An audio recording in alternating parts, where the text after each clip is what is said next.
Salesforce stock just reported earnings and is up 5% after hours. And the reason why is that they reported great financial results again. But for some reason, the market hates Salesforce and many other top software stocks. Salesforce stock is only up 5% over the past 5 years and is down 28% over the past year. However, if we take a look at Salesforce's earnings per share, that has only grown in that time. And the company is routinely hitting record highs quarter after quarter. But overall, we are seeing a compression in software valuations, whether it's top companies like Salesforce or other subscription software giants like Adobe, which also have seen terrible stock price performance, but incredibly high and consistent earnings per share growth. And for value-oriented investors, it's starting to get to the point where are these stocks just too cheap to ignore? So today I'm going to break down the latest earnings report for Salesforce, give a full financial stock analysis, take a look at analyst price targets, take a look at a couple of its peers in the software space, explain why the multiples are coming down, compare Salesforce's current multiple today to the historic multiples it used to trade at, and I'll even start to build out a discount cash flow model for Salesforce stock. Ultimately, I'll share whether I think Salesforce is a buy going into 2026. With that said, let's get into the video. My name is Zach, this is Dividend Data, and you should leave a like and subscribe to the channel if you enjoy the video. Throughout, I will be using my stock research tool, which is over at dividenddata.com. So let's jump right into it. We have Salesforce, ticker symbol CRM, and that ticker symbol alludes to what the core product of Salesforce is. They are a customer relationship management software. That's their core product that they have started to build a bundle of various other products around. They've developed quite a large product ecosystem. They have their Customer 360 platform, and this helps store and analyze all their customer relationships and leads. And then over time, they've also grown through acquisitions. As an example, they bought Slack, other popular data tools like Tableau. They recently launched Agentforce, which is a platform using AI. And right now it's focused on customer service and engagement, which again, this all ties back into customer relationship management and getting more leads into your business and then converting them. Agentforce has now grown to $1.4 billion in annual recurring revenue, which is up 114% year over year. But if we look at the big picture of Salesforce stock, it has not done well at all. Down 28% over the past year, despite their earnings and really every financial metric continuing to grow. And this is true with some of their smaller peers as well. As an example, HubSpot. This is a smaller software CRM company, but still a large growing public business. They've seen their stock price fall significantly, down 47% over the past year, despite earnings per share growing and hitting all-time highs in the most recent quarter. And these are fast-growing subscription software companies. And I'm going to talk about why that is and the potential risks with investing in Salesforce, and also the potential opportunity this sell-off could provide you. But first, let's just take a big picture look at the stock. Salesforce has fantastic, consistent, reliable revenue growth. Revenue per share is growing at a 10-year compound annual growth rate of 16.4%. This has slowed down slightly, though. Over the past 3 years, it has a 12.4% CAGR. And the most recent year only saw 10% revenue growth. So one of the concerns with investors in Salesforce and a potential reason for the re-rating in the stock is slowing growth. But even with that, the stock has sold off significantly.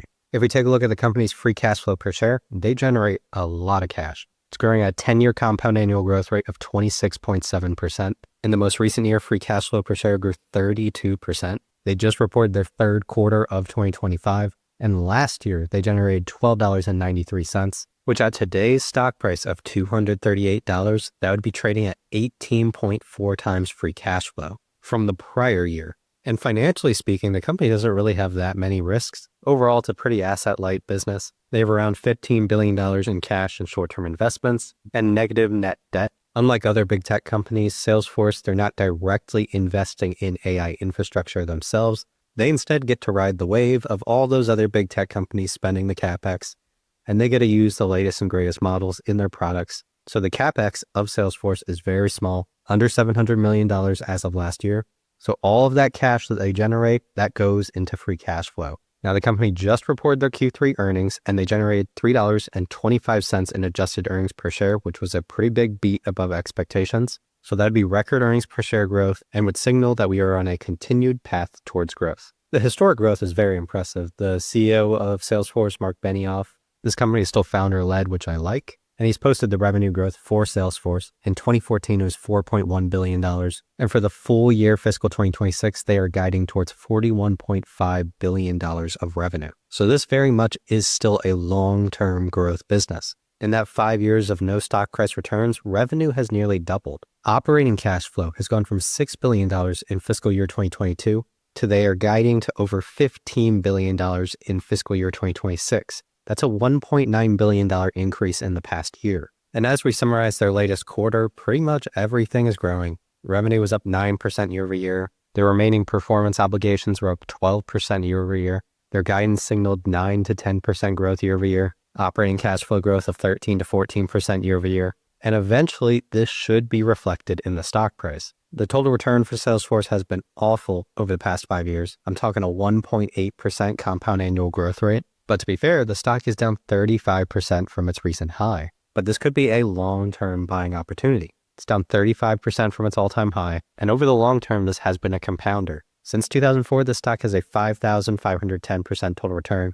That's a 20.6% compound annual growth rate, even with the poor performance over the past 5 years. In the AI analyst on dividenddata.com, I continued my research and I typed CRM PE ratio. If you scroll down here, you can see this chart and we can take a look at the forward PE ratio for Salesforce stock every single day over time. The current forward-looking PE ratio for Salesforce is 20. And this is by far the lowest the stock has ever traded at going back since 2015. So we're talking about a reliable, growing subscription software company trading at a 20 forward PE ratio. And when you compare that to many other stocks in the market, it's hard not to argue that financially speaking, Salesforce is getting very attractive. Wall Street analysts seem to agree as well. The current consensus price target is $366. That implies 53% upside from the current price. The lowest price target on Wall Street is $300. Analysts are expecting continued earnings per share growth in the coming years, double digit every single year. Expectations for revenue growth are just below 10%, around 9% a year.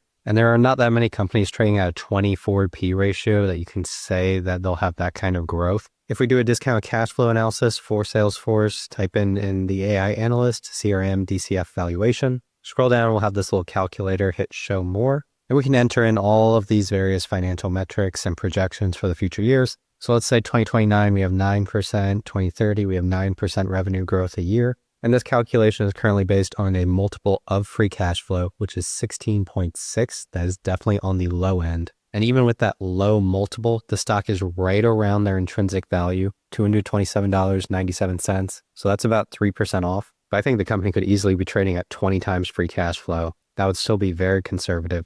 That would now be a $262 implied share price, 11% upside. And even historically, 25 is extremely reasonable as well. That gets Salesforce up to $313 of implied share price. That would be 33% upside. And again, this is just a re-rating of the stock. We've had a re-rating downward, and in my opinion, we're pretty far below where it should be. And let's say the market got bullish again on Salesforce and started trading at 30 times free cash flow. That would make the implied share price $365, which would be 55% upside from here. And this does not require crazy assumptions. I'm talking about 9% annual revenue growth. But why has the stock been selling off? Why is it getting re-rated downward?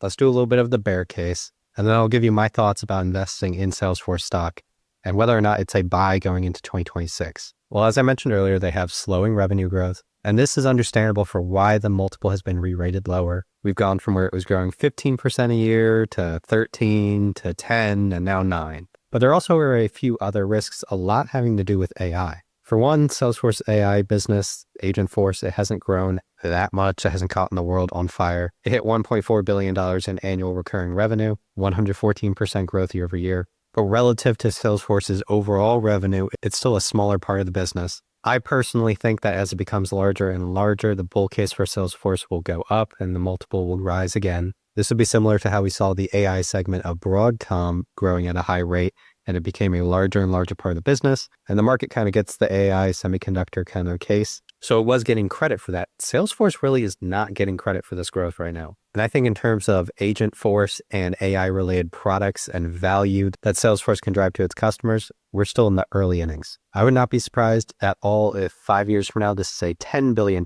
annual recurring revenue business. The other risks are that AI is actually being viewed as a negative on Salesforce from two different sides, from impacting their current customers and then to potential competition from new softwares. So on one side, we have the risk where AI may start automating a lot of jobs and we'll see less expansion at these companies. And this could hurt a key way that Salesforce makes money, which a lot of their contracts are based on the number of seats, so the number of employees. This is common in business-to-business software. So if you're not seeing a lot of seat expansion like you had in decades past, that could be another negative for Salesforce stock. The other negative is that because AI is getting so good and allowing people to create software at a much faster rate, you could see a lot of smaller competitors coming after Salesforce, and you could even see some of Salesforce's customers creating their own custom solutions. Now, I think there's a little bit of truth in both of those things, but at the same time, this is a very competitive market that will develop over time, and Salesforce is not going to sit still. I mentioned Agentforce earlier. That's a product which is not based on the seat pricing model. It's more based on the value provided to the customers. So the pricing model will evolve slightly, and we're still in the early innings of that. The other thing I don't think Salesforce is getting credit for is how big their product ecosystem is. And once a customer is heavily integrated into the Salesforce products, they're probably just not going to switch. It will be a pain. They might spend an entire year of useful effort into just switching to a different ecosystem. All of their data is with Salesforce. All the products they use are with Salesforce. All of the workflows that they've gotten accustomed to is with Salesforce. I think it's extremely unlikely that all these large enterprises are just going to switch instantly. I think the switching costs are much higher than people realize. And that's why right now, I think a lot of these big software stocks, companies like Salesforce, they're trading at a discount. And I think going into 2026, this stock will start to perform better. With that said, you should definitely do your own research before making any investing decisions. Perhaps you could use a tool like dividenddata.com, the link in the description below. And if you found this content to be valuable, make sure to leave a like, comment, and subscribe to the channel, and I'll see you in the next video. With that said, thanks for watching.